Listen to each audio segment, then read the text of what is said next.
It's Christmas week.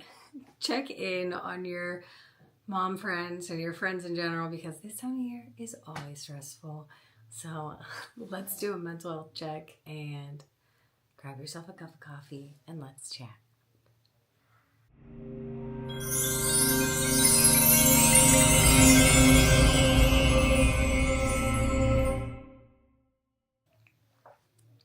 The absolute stronghold that gingerbread houses have on me this year is insane. But like, how cute is this mug? Also, I'm obsessed with this shirt. It's like a light sweater, but I found it at an estate sale and it's hilarious. I love it. The crazier the better. But that is not why we're here. I wanted to do this just because I've been talking to my village, my tribe, about the stress around Christmas and the kind of just the expectations and things that as moms we put on ourselves, and sometimes you just need a reminder from somebody else that everything is going to be okay, and no matter if it's all the decorations didn't go up, or the car isn't clean, or somebody has a stuffy nose, nobody's gonna look at mom on Christmas morning and say that Christmas is ruined. So if that is you at all, by all means, I'm thinking of you, and take this as a sign to sit down, enjoy a cup of coffee, take a breath, and everything will get done in time. And if it doesn't, the only person that's going to notice is most likely you. I had to realize I had not moisturized. I do witch hazel, and then I just really like ordinary. But we've been doing mental health checks, my spouse and I, for a while, just because of how I handled things postpartum, and there's still random things that kind of just set me off, and like not in an angry way, in like a I can't control myself crying way. And gua sha, I was gonna say this might look a little funny to do on YouTube, not sure if anybody else does this, but for example, the other night I realized that we had not got a new stocking holder for the mantle, and I just about lost it. I thought I was the worst mom in the world because we only had 2 stocking holders, and we'd been looking all season and just had not found anything that we liked. And in reality, he's 11 months old. He has probably no idea that there's even stockings hanging from the mantle. But in that moment, I was like, I am the reason that Christmas is not going to be as good. So, which is completely unrealistic. And then I was talking to 2 other moms, which is kind of the reason that I wanted to kind of get ready and talk about this and just kind of do a coffee chat, is because one of the moms is seriously one of the best moms I have ever known. And they're going on a trip, and she was texting me about not having the car clean and the house clean. And I mean, she's very newly postpartum too. And we're just talking about like putting things in buckets. So like when you are planning an event, not just like around Christmas, but like if things are, you're getting overwhelmed and you're stressed and looking at things and thinking like, okay, I need to segment my list to do into needs, wants, and nice to have. And if it does not fall in the need section, then it needs to be moved lower down the list. And if it does not fall in the want section, then that needs to fall even after the needs. And then a nice to have is obviously after that. This is going on really dark. I feel like this is way darker than normal. Well, might be the light in here though. And like, what are our needs? Okay, like we need to have food. We need to be in bed on time. We need to try to maintain some sort of schedule. Once we want to have all of their gifts wrapped, we want to do traditions, we want to bake all different types of cookies. For example, like my family is Italian and we bake a bajillion different types of Christmas cookies. Myself, I only do 2, sometimes 4. But those are needs, or those are wants. But nice to have would be to make more Christmas cookies, to make bread for Christmas morning to go with what my family makes. And nice to have would also be like, is the house extra clean? We don't have anybody coming to our house. It does not need to be spotless. Our house is well lived in. We are not dirty, but it is well lived in. And one of those things that you're like, okay, we want everybody to be healthy. We're doing everything in that regard. Like, it's just segmenting things in different ways to kind of help with everything that we already do. Did I get enough? Okay.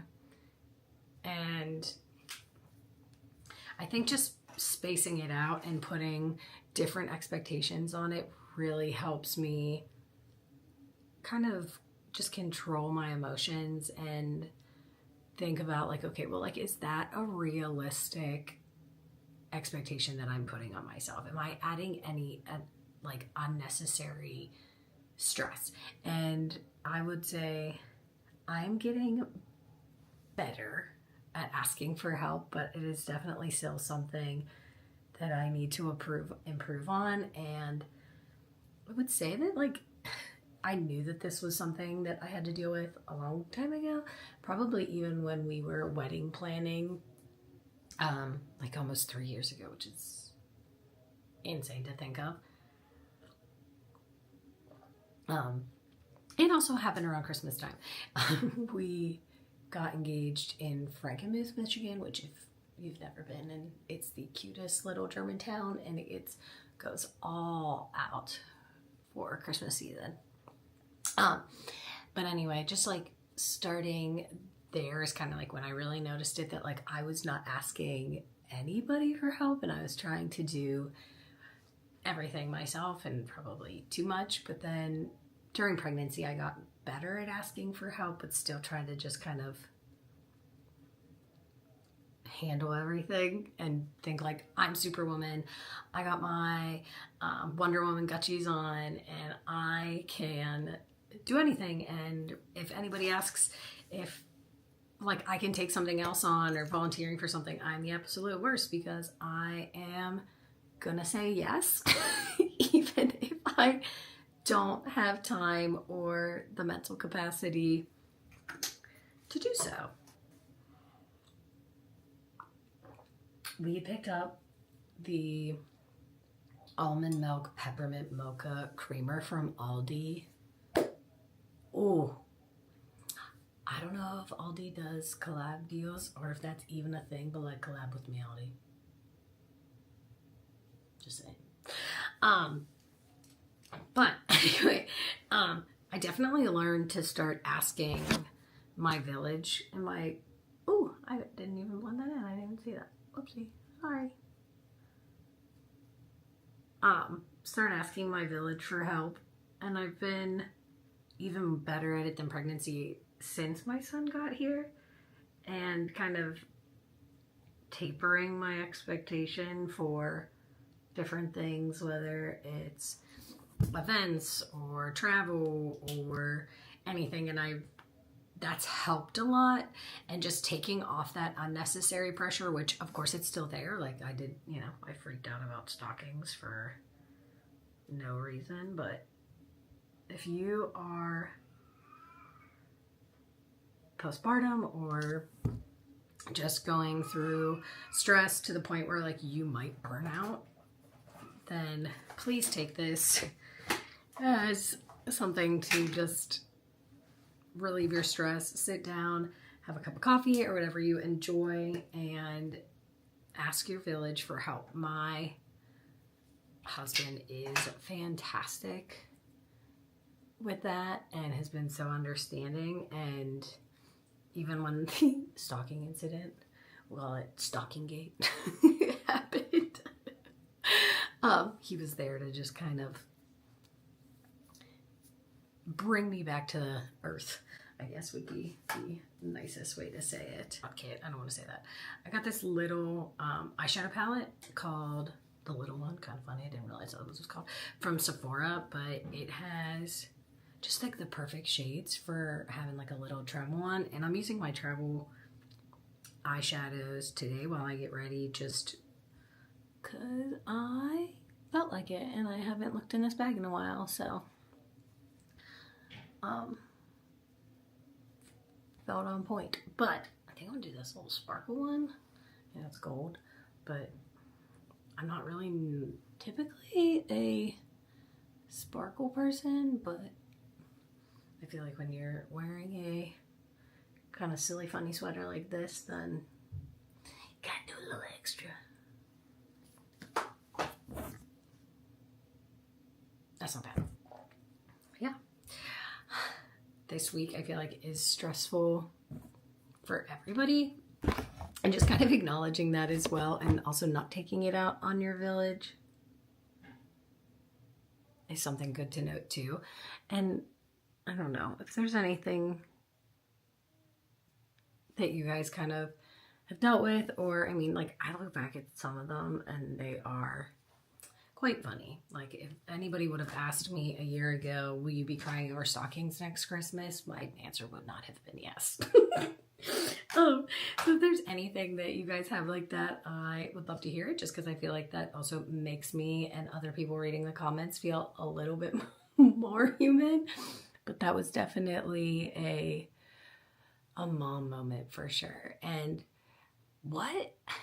And I'd be like, I mean, I always knew that my mom just kind of ruled Christmas. Like, she is the queen. She makes, like, gosh, it's almost 20 different types of cookies. And then she makes nut rolls and prune and date rolls and breads and carrot muffins, as well as, we don't do the entire 7 fishes for dinner on Christmas Eve, but we do surf and turf, and I am her sous chef. Like, thank you, chef. Yes, chef. Whatever you need, chef.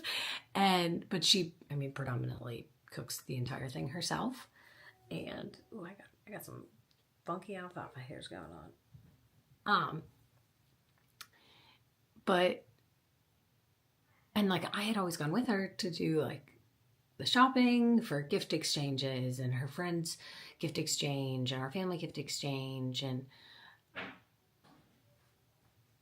realizing, and like, that was just how it was. Like, that was, mom took everything on, and she did cookie exchanges and extra parties, and she was always involved with us in school too. And I have so much respect for her. I mean, I always did, but like, now as a mom, seeing kind of like everything she did for us, but having a newfound respect for it as an adult with a little one is just, it made me teary-eyed. We don't give moms enough credit, that is for sure.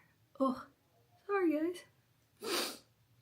It's waterproof mascara, so that's good. But hug your mom this Christmas, because she does a lot for your family, and you may not realize it until you're an adult, but moms are the true magic of Christmas, that is for sure. And maybe your family runs a little bit different, but in my family, that's how it is. But if you, I'm almost done with mascara. If you made it all the way to the end of this video, I hope that you like and subscribe. And if this gave you kind of any sign to take a moment for yourself and breathe, because it is stressful and everybody is stressed, so maybe grab a couple mom friends and all have a cup of coffee together. But Merry Christmas, Happy Holidays, whatever you celebrate. Thanks for coming for the friendship, but staying for the organized chaos. See you in the next one.